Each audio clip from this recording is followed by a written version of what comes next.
The Burlington Mall shooter has been identified, and he is not of Hispanic origins like originally suspected.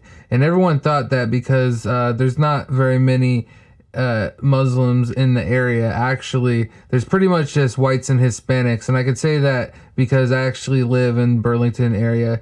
Burlington is just a small town, but yeah, the shooter is actually from Oak Harbor, which is from, you got to go out on Highway 20, and then there's a little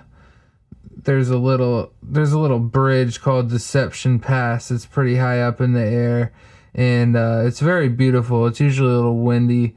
I had a friend when I was in my early 20s, a young man that unfortunately committed suicide, and he jumped off of this bridge, which is actually quite common occurrence, which is too bad.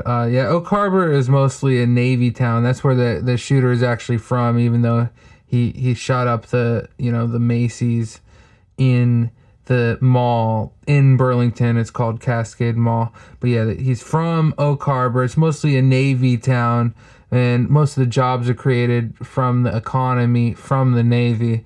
So that's the real base of the city. But yeah, it's definitely beautiful there. It's unfortunate that this happened and totally unexpected because, like I said, there's not very many Muslims here. Just the other day was the first time that I'd ever even seen Muslims living here. So it's definitely going to change the way that people see. I don't know. It's going to change the way that it's just going to change probably the hearts and minds of this community forever. And yeah, it's too bad that this had to take place. But the only one that I even see offering any kind of solutions at all is Donald Trump, and I don't think he's perfect, but he's the only one that could help at all, because Hillary just doesn't even seem to care. And this is just a small little town right next to the Canadian border.